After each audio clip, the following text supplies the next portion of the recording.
Kathleen McCabe is with us. We're going to speak with Gilly Flaherty in a moment. Kathleen, we wanted to talk about the WSL transfer window. We were hoping, I mean, maybe if you're an Arsenal fan, you're not hoping, but we were hoping that Katie McCabe might get a move. It didn't happen.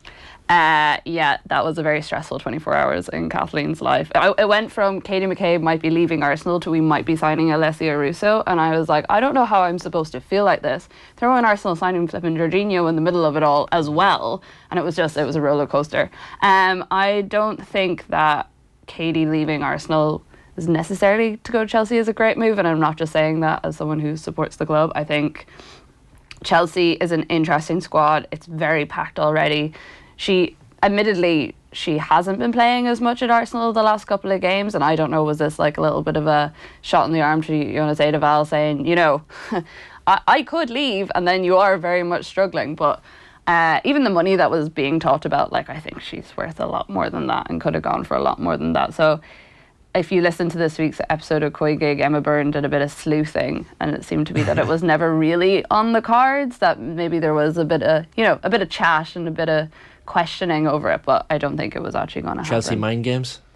Possibly, but I mean, like, you're not going to sell Katie McCabe to Chelsea either. Like, it's the same reason why United didn't sell Alessia Russo to Arsenal. You're giving one of your best players, one of the top players in the league, one of the most consistent performers, to what, like, your arch rivals. It just wouldn't make any sense whatsoever, especially with the amount of injuries that Arsenal have at the moment and the fact that the squad isn't that deep compared to Chelsea. Like, Chelsea could easily put out 2 starting teams and they would be fairly, like, high performing teams. Arsenal don't have that sort of resources, so it would have been a very strange move from them, especially the fact there's still a year and a half left on her contract. You know, it's not like she has 6 months left and maybe they're trying to cash in or something. So yeah, I think it was something that was just kind of questioned, but she's there for the time being, and hopefully this does mean more playing time for her. All right, Gilly Flaherty is with us. Gilly, good morning to you. How are you? Good morning. We were talking about Katie McCabe there. What was your take on that whole what are we saga? Is it? Has it reached? It hasn't quite reached saga stage yet, but it's getting there. Yeah, I mean, it was released quite late, about like 10:30, I think, Saturday night. So I spoke about it on a podcast I do on a Monday, and it was just, obviously, a lot of us were ready to go to bed, if not people out partying, and they get this news in, and it was just out of the blue completely. I know. Obviously, Katie's still got 18 months left of her contract, but it's just, I know a left wing back is something that Chelsea have really struggled to replace. I think since losing Claire Rafferty when she retired a few years back, I don't think that they've ever really had an left wing back, if that makes sense, or a left back. I mean, they've got Magda Eriksson at the moment playing there, she's not a natural left back. She's a centre back doing a job. And obviously then you've got Jess Carter and Neve Charles both switching flanks, who neither are left backs, either like left footed. So yeah, I think obviously they probably highlighted Katie as a target in that sense, because obviously of what she offers. But yeah, obviously I think we've still 18 months left to go. And it was just so random, I think, how close it was to the end of the transfer window closing, just to come out of the blue. Normally in women's football you have a little bit of a hearsay, a little whispers happening beforehand, but no one had heard anything except just this random launch on a Saturday night. It did seem like one of the more random transfer windows that I've ever experienced. Even the Alessia Russo to Arsenal links, like, that came quite late on in the transfer window as well. The Beth England deal initially, I think that surprised everyone, you know, even just the amount of money that she went for. Do you think it's shown a bit of a, I don't know, it feels like there's been a bit of a culture shift in women's transfers, and it's been slowly building, but it seems to be this transfer window, it's really coming to the fore? Yeah, no, massively. And I think I was on Sky Sports News yesterday doing deadline day for 2 hours, and obviously it was just, even there as a former player now sitting there and having the WSL spoken about on Sky Sports deadline day, and the figures that are being thrown around for obviously Alessia Russo, like, I never in my wildest dreams thought that would happen whilst I was still even involved in football. And again, I think in regards to the Beth England one, I think a lot of people knew she had to leave in regards to obviously the World Cup coming up. She needed to get minutes. I didn't think that fee would have been linked to Beth, though, in all honesty. Not that I don't think she warrants it, but I just think, obviously, we're talking about the likes of Pernille Harder coming in for around about a similar figure, and obviously Sam Kerr. And I just never... It's nice to see an English player being linked to that amount. So obviously, yeah, I think that signing had to happen. I just didn't think the fee that would come with it would link with it. But I think obviously the other, like Jordan Nobbs, who left Arsenal, needed to play minutes. Obviously, a lot of these girls are seeing the World Cup coming up. And know that they have to, especially with England and Serena, they know that they have to be playing to be in contention. So, yeah, but it's fantastic for the women's game to see the prices being thrown around that they was, because in all honesty, 5 years ago, 10 years ago, you would have dreamed of something like that. So the Alessia Russo deal didn't happen in the end, but there was, again, strong reporting that 2 world record bids were made for her. What do you know about that? And should we just expect these clubs to start selling players to each other in a way that hasn't happened previously, but actually, because this is, because there's so much money in the league, that there's not really many other markets for them to shop in, so that's just the way of it now?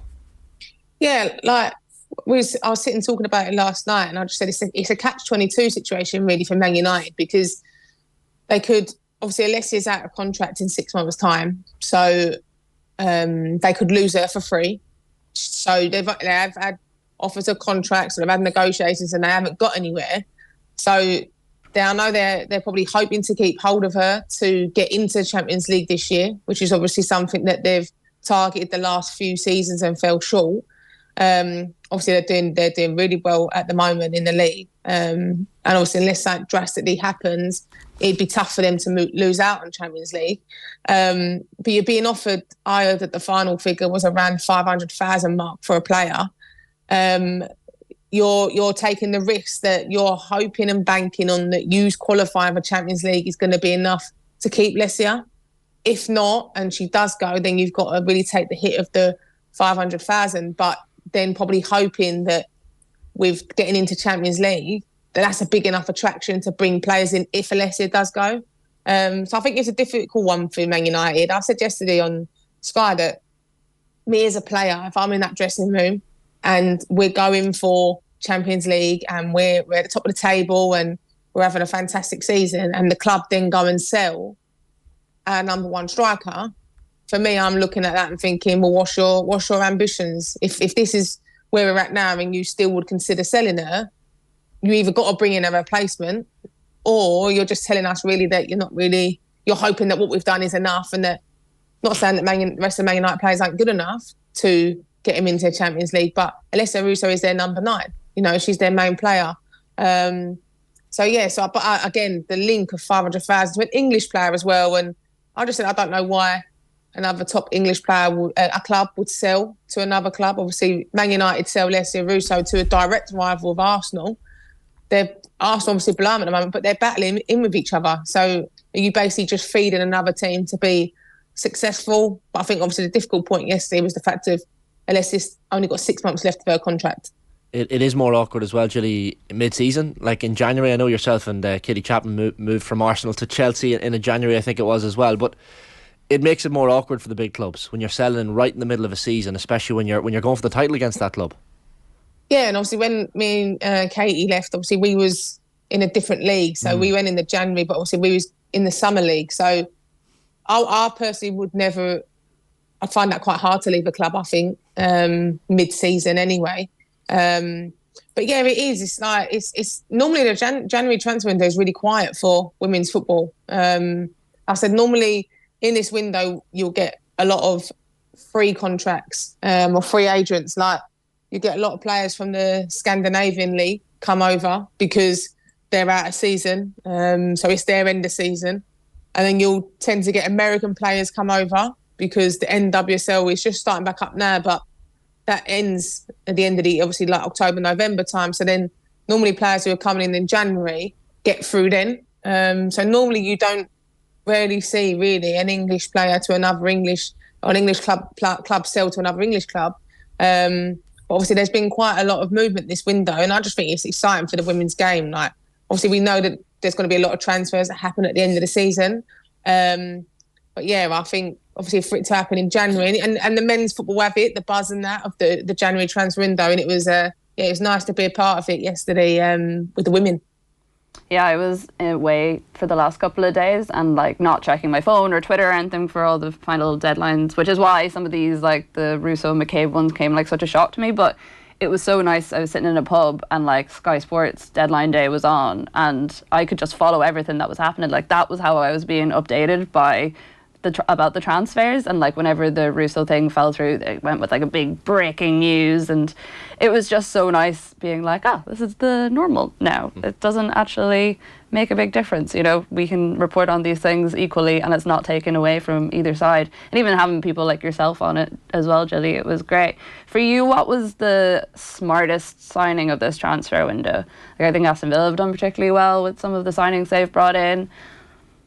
I think Aston Villa, with obviously Stanley Forth coming in and Jordan Nobbs. Obviously, you're looking at that midfield with them two and Kenza Darley. And I think you're looking at their results, obviously, with a great draw against Man City. And I think I wouldn't say the pressure's on them now to get further up the table. But obviously, the last couple of seasons, they've finished a lot lower and still made decent signings. I think now, obviously, as the season goes on this season and going to next, there's going to be real pressure on them to move up the table with the signings that they've got. But I think Tottenham as well. Tottenham obviously getting Beth England, Iwabuchi as well, a fantastic midfielder.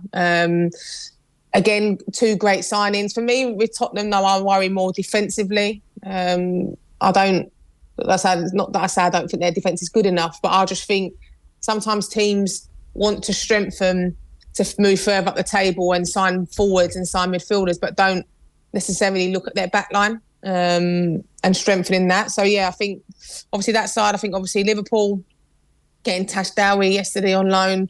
I know obviously playing there previously that they've got a great setup and a great team, but it's just obviously the goals and the creating the chances that have let them down. So I think obviously Tash going there, she's a proven goal scorer at this level. And I think she'll be a huge help in pushing them further up the table. The Liverpool stuff is very interesting as well, Gilly. Leanne Kiernan's injury, notwithstanding, that's something like I guess we're keeping a close eye on over here. You would have played alongside Niamh Fahey as well. She probably one of the more marketable Irish players at the moment, and the fact that she's the Liverpool captain. What would she like to play against? What are the biggest strengths in her game that you would have known from playing with her? Both of them two are great girls. But Niamh, obviously I played with Niamh at Arsenal when we was there. I then played with her at Chelsea. And then, to go back and play alongside her for the last 6 to 8 months, she's just I'd say she never ages. She's just such a senior pro, and she just does the good things well.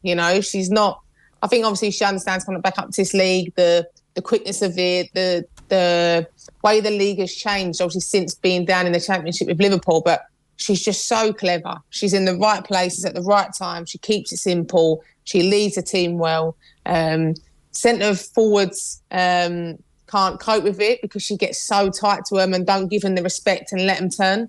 And that's what you want. But fantastic girl. And obviously Leanne Kiernan, I know she's had a little bit of a setback.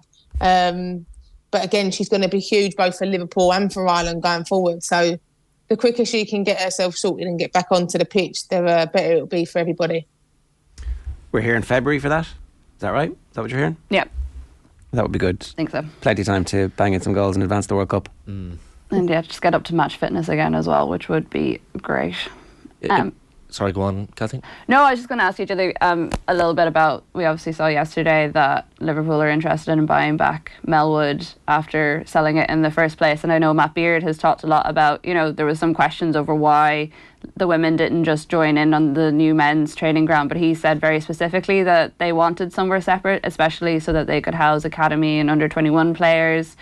What do you think about the way it's progressing? I think he said 2023, end of 2023 was kind of around the time that they were hoping to have something set in place specifically for the women. Yeah, I mean, when I saw it because Jamie Carragher tweeted about it, but I just thought, I didn't know if it was just him having a laugh or if it was genuine, because obviously there was no real thing about Liverpool men in the transfer window. So I thought he was just putting it out there to go as a bit of a banter. Do you know what I mean? So then obviously when Liverpool done a statement on it and that, then obviously then I realised it was actually legit. But yeah, I think the women deserve their own place, you know. They're currently sharing with Tranmere at the moment. But I know that the vision of the club and they want their own place. They want a place to call home. And again, I think the good thing is with Liverpool is that they're not just in it for the short term. Obviously, I think Liverpool men have learnt from, obviously, previously when Liverpool women got relegated and they were saying that there weren't much support for the women's team, and obviously Klopp come out about it, and Liverpool then obviously got back behind the women and really supported them. And obviously, just in my short time there, the support was fantastic, and anything that I needed personally, I had access to. So yeah, I think for the club, they obviously have a long-term vision. It's not that they're thinking they're going to come up to the WSL and that be it and see you later, get on with it. There is a long-term vision there to build their own place. They're really big on the academy and the youngsters, and Beardy especially wants to be a manager that brings a lot of young players through. Obviously, you've got like Hannah Silcox there. You've got Zara Shaw coming through, who's a 16-year-old playing way above her ages. So they're really big on youth, which I think is fantastic. And you're looking at, obviously, the other clubs in the league, a lot of them have their youngsters coming through, and there's no reason why Liverpool can't do the same. But again, as a professional outlet now, things that might have been able to get away with before, or standards that they might have been able to have before, that's not the case now, you know. And there's so much, I think, scope inside the women's game. Obviously, you're looking at like last season when Birmingham players come out about the standard that they had at their training ground and the facilities and what they got offered. Like, players won't stand for it anymore and they won't accept it. And so, yeah, but I think it's exciting for Liverpool women. I know there's been a bit of delay and I was hoping for it to be sorted, but I think they come across a few complications. But yeah, it's fantastic news, and hopefully it's sooner rather than later. Gilly, great stuff. Thanks a million for joining us this morning. Cheers. Thank you. It's Gilly Flaherty there giving us some thoughts on the WSL transfer window.